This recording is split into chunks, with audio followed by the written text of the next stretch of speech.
دوستو ویسے تو آپ لوگوں نے بہت ساری کہانیوں کے ساتھ ساتھ ہالی ووڈ اور بالی ووڈ کی موویز میں بھی ایسے بہت سارے انسانوں کو دیکھا ہوگا کہ جو حد سے زیادہ لمبے اور طاقتور ہوتے ہیں، اتنے زیادہ لمبے کہ ان کے سامنے انسان تو انسان بلکہ اونچے اونچے پہاڑ بھی چھوٹے محسوس ہوتے ہیں۔ شیطان جیسے دکھنے والے یہ لوگ عام انسان کو تو اپنی مٹھی میں دبا کر ہی مسل دیتے ہیں، لیکن دوستو ابھی تک یہ ساری چیزیں آپ نے صرف موویز اور کہانیوں میں ہی دیکھی ہوں گی، لیکن آج کی اس ویڈیو میں ہم آپ کو ایک ایسے انسان کے بارے میں بتائیں گے کہ جو سچ میں اتنا زیادہ لمبا تھا کہ اگر وہ سمندر میں بھی کھڑا ہو جایا کرتا تھا جب بھی نہیں ڈوبتا تھا، بلکہ اس کے بارے میں تو یہ بات بھی مشہور ہے کہ وہ سمندر میں کھڑے ہو کر اپنے ہاتھ سے مچھلی نکال کر اپنا ہاتھ اوپر اٹھا کر سورج کی گرمی سے اپنی مچھلی کو بھون لیا کرتا تھا اور وہیں کھڑے کھڑے اس مچھلی کو کھا جایا کرتا تھا۔ دوستو میں بات کر رہا ہوں ہسٹری کے سب سے لمبے انسان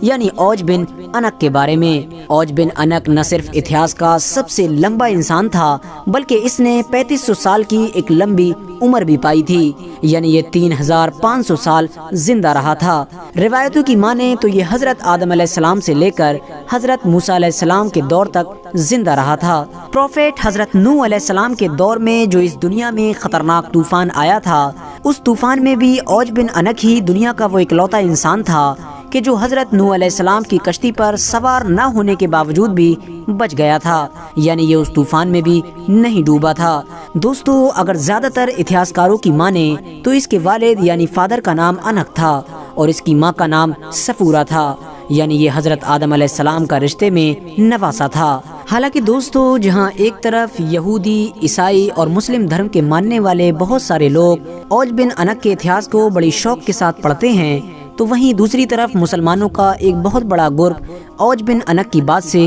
انکار بھی کرتا ہے، یعنی ان کا یہ ماننا ہے کہ اوج بن انک کے بارے میں جتنی بھی کہانیاں سنائی جاتی ہیں یہ ساری جھوٹی ہیں اور اوج بن انک نام کا کوئی بھی انسان کبھی اس دنیا میں ہوا ہی نہیں کرتا تھا۔ اوج بن انک کے بارے میں بہت سارے لوگ اس طرح کا نظریہ کیوں رکھتے ہیں یہ بھی ہم آپ کو ویڈیو کے لاسٹ میں ضرور بتائیں گے۔ اس کے علاوہ دوستو اوج بن انک سے جڑے جس انسیڈنٹ کو ہسٹوریکل بک میں سب سے زیادہ مینشن کیا جاتا ہے وہ یہ ہے کہ جب حضرت موسیٰ علیہ السلام نے اپنی قوم بنی اسرائیل کو مصر کے ظالم بادشاہ یعنی فرعون سے چھٹکارا دلایا تو اس کے بعد اللہ کی طرف سے بنی اسرائیل پر یہ حکم نازل ہوا کہ وہ جہاد کرے اور ملک شام کو اس قوم سے آزاد کرائے جو بہت ظالم قوم ہے۔ اسی لیے موسیٰ علیہ السلام نے ملک شام یعنی آج کے سیریا کو فتح کرنے کا ارادہ کیا۔ موسیٰ علیہ السلام نے سب سے پہلے اپنی قوم کے 12 قبیلوں میں سے ایک ایک آدمی کو اپنے اپنے قبیلے کا سردار مقرر کیا اور اس کے بعد ان سبھی 12 لوگوں کو ملک شام یعنی سیریا کی طرف روانہ کیا اور ان کو یہ نصیحت کی کہ جا کر تم دیکھ کر آؤ کہ آخر ملک شام کا کیا حال ہے، تاکہ اس کے بعد ہم اسی طرح سے جنگ کی تیاری کر سکیں۔ لیکن دوستو جب یہ سبھی 12 لوگ ایک لمبا سفر طے کرنے کے بعد ملک شام پہنچنے میں کامیاب ہوئے تو ان سبھی کا سب سے پہلے سامنا اوج بن انک سے ہوا جو حد سے زیادہ لمبا اور طاقتور تھا۔ اوج بن انک کو دیکھ کر یہ سبھی لوگ بہت بری طرح سے گھبرا گئے۔ اوج بن انک کو جب ان سبھی لوگوں کی حقیقت معلوم ہوئی تو اس نے ان سبھی لوگوں کو پکڑ لیا اور پکڑنے کے بعد ان سبھی کو اپنی بیوی کے پاس لے کر گیا اور اپنی بیوی کو بتایا کہ دیکھو یہ سبھی لوگ مجھ سے جنگ کرنے کے لیے آئے ہیں، اور اس کے بعد اوج بن انک نے ان سبھی کو اس ارادے کے ساتھ زمین پر رکھا تاکہ وہ اپنے پیر سے ان سبھی سرداروں کو کچل ڈالے، لیکن اس کی بیوی نے ان سبھی سرداروں کو بچا لیا،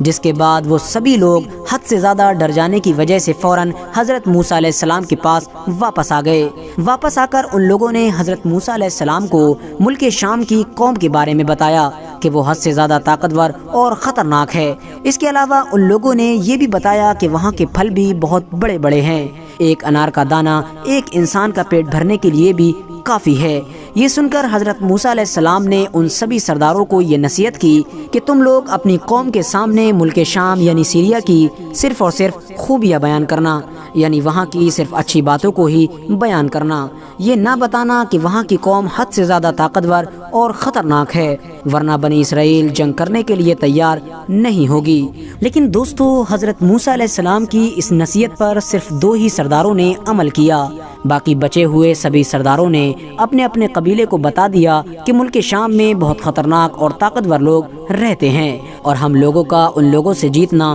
ناممکن سی بات ہے۔ یہ سن کر بنی اسرائیل نے وہی کیا کہ جس کا حضرت موسیٰ علیہ السلام کو بھی ڈر تھا، یعنی بنی اسرائیل نے جنگ کرنے کے لیے ملک شام جانے سے انکار کر دیا۔ حضرت موسیٰ علیہ السلام نے اپنی قوم کو بہت سمجھایا اور انہیں بتایا کہ اللہ تعالیٰ نے مجھ سے فتح کا وعدہ کر لیا ہے، لیکن اس کے باوجود بھی ان کی قوم ان کے ساتھ جانے کے لیے تیار نہیں ہوئی، بلکہ حضرت موسیٰ علیہ السلام کی قوم نے ان سے یہ تک کہہ ڈالا تھا کہ تم اور تمہارا رب جا کر جنگ کرو، ہم لوگ تو یہیں پر بیٹھے رہیں گے۔ حالانکہ دوستو، بنی اسرائیل کی اس نافرمانی کی وجہ سے ان لوگوں کو سزا بھی ملی تھی اور وہ لوگ اگلے 40 سال تک جنگلوں میں بھٹکتے رہے تھے۔ آخرکار اپنی قوم کے انکار کرنے کے بعد موسیٰ علیہ السلام نے اب خود ملک شام جا کر اس طاقتور انسان سے مقابلہ کرنے کا ارادہ کیا۔ جیسے ہی حضرت موسیٰ علیہ السلام کا اوج بن عنق سے سامنا ہوا تو اوج بن عنق نے چاہا کہ ان کو چیٹی کی طرح اپنے پیروں سے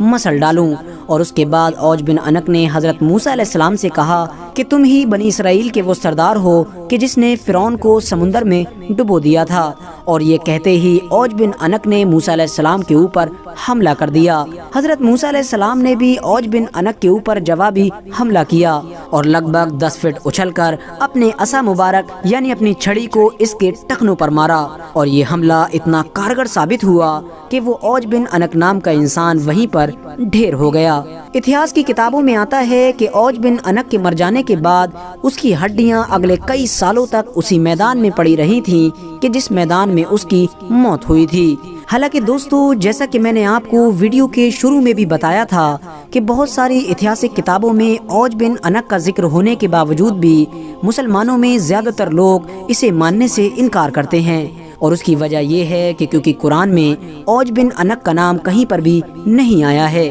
بلکہ ساتھ ساتھ قرآن میں یہ ضرور آیا ہے کہ حضرت نوح علیہ السلام کے دور میں جو طوفان آیا تھا، اس طوفان میں سوائے ان لوگوں کے کہ جو حضرت نوح علیہ السلام کی کشتی پر سوار ہو گئے تھے، کوئی بھی اس دنیا میں نہیں بچ سکا تھا۔ تو ظاہر ہے اس بات سے بھی اوج بن عنق کے ہونے کی بات جھوٹی ثابت ہوتی ہے۔ اس کے علاوہ ابن کثیر جیسے بڑے بڑے مفسرین نے بھی اوج بن عنق نام کے کسی بھی انسان کے اس دنیا میں ہونے سے انکار کیا ہے اور اس کی تمام باتوں کو من گڑنت بتایا ہے۔ فی الحال دوستو، آج کی اپنی ویڈیو کو ہم یہیں پر ختم کرتے ہیں۔ ویڈیو پسند آنے پر نہ صرف ویڈیو کو لائک کریں بلکہ اپنے فرینڈز کے ساتھ بھی ضرور شیئر کریں، اور اسی طرح کی نالجیبل اور ہسٹوریکل ویڈیوز ہمیشہ دیکھنے کے لیے ہمارے اس چینل کو سبسکرائب کر کے ساتھ ہی میں بیل آئیکن کو بھی پریس کر دیں۔